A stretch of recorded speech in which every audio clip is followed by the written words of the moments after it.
Good morning. It's about 9:15 a.m. I am still in my pajamas and I'm not entirely certain I brushed my hair this morning. So there's that. Can I see that? My tongue is like orange. I've been eating the Doritos hot barrel things. I don't have the packet. The chili limo whatevers. Headphones. Ah.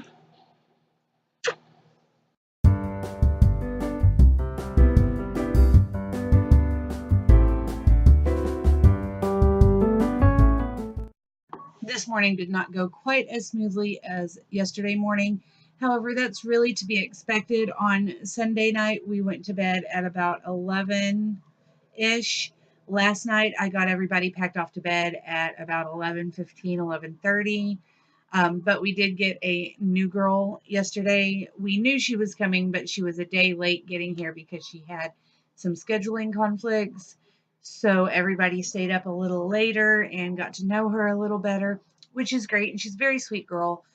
But after that, I stayed up longer because my kid, as predicted, woke up after a 2-hour nap. So she fell asleep at about 6:30 ish and woke up at about 8:45, 9:15, somewhere. I don't even know.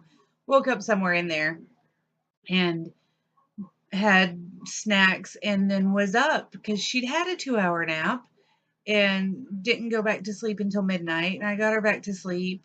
And then I was like, well, I wanted to finish typing up my word count for hashtag Hot and Sticky Summer Writing Challenge. And so I did. And I'm at 3,100 and something words. And then I was like, well, I want to write some more today. And so I did. And then I went, well, my brain's a little fuzzy, but I'm not ready to go to sleep. I guess I'll read. And so I did. And at 2 o'clock this morning, I finished the book I was reading and went, oh, it's 2 o'clock in the morning. Maybe I should go to sleep. And then I have no idea how long it took me to get to sleep. What I do know is the next thing I remember, the alarm went off, except apparently I dreamed the alarm and turned the alarm off in my sleep an hour earlier because I woke up and grabbed my phone to turn it off, and it was already off and an hour later than what my alarm was set for.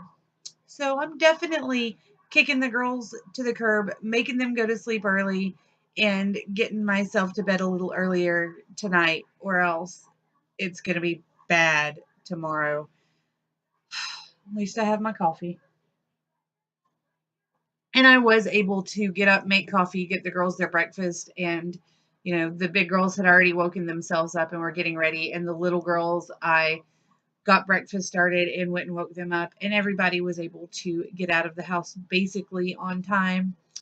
The little girls were so funny when I got them up. They were both laying down flat in their beds and just seemed totally asleep. And I knocked on the door and said, ladies. And they both went, just sat up at the same exact time, same exact way. It was just a beautiful piece of symmetry. But we got everybody out, and I got corn on the stove, slow cooking. It is corn on the cob, and I'm slow cooking it all day on the stove. We have brisket cooking that Dad is in charge of. Randy is bringing ribs, and Tiffany is bringing cheesy potatoes. So supper's going to be fabulous.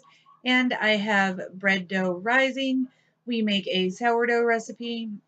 It's an old Amish recipe, and normally you let it rise overnight, but I'm actually using it instead of pie crust for my peach cobbler. Oh my goodness. I cannot even begin to describe to you the decimation of food that went on in this house tonight. Like, seriously, first, the extreme amount of food was insane. We fed 16 people and could have probably fed 16 more quite easily. It's insane. We have so many ribs and just a little bit of brisket left, but they're so good, so I don't care. And the peach cobbler went over. A bunch of kids were like, oh my God, Beth, this is the best peach cobbler I've ever eaten. This is better than grandma's. So, yes. win for the Amish cookbook. And now I have to do the cleaning. I don't want to do the cleaning.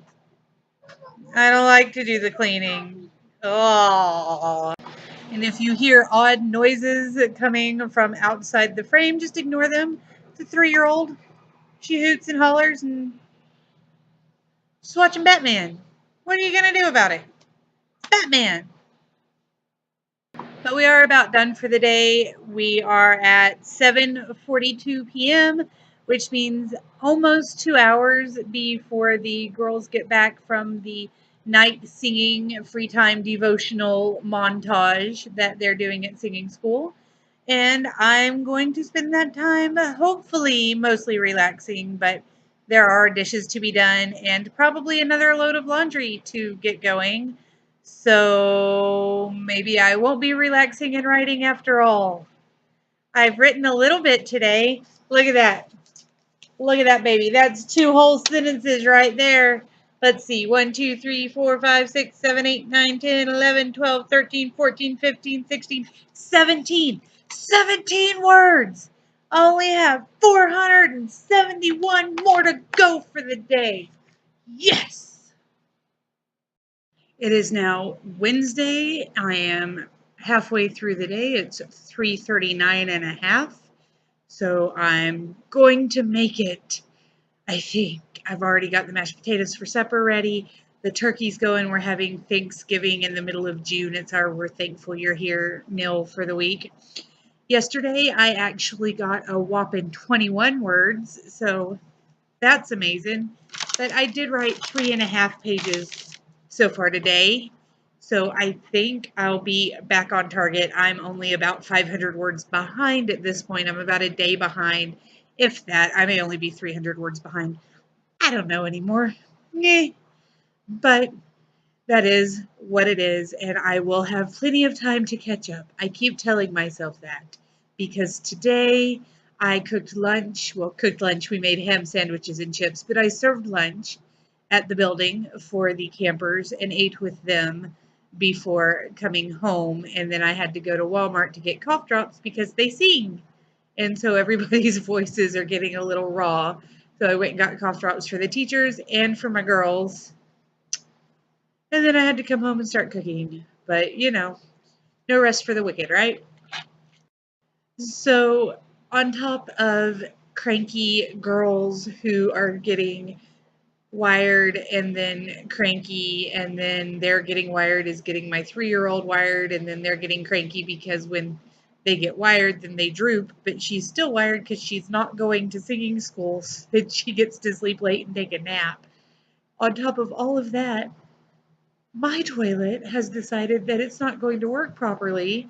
So when they come home for supper and bring the other 2 groups of people, so that I have 16, 17 people that I'm feeding in total, I have to tell everybody that we only have 1 working bathroom and they'll have to just wait in line.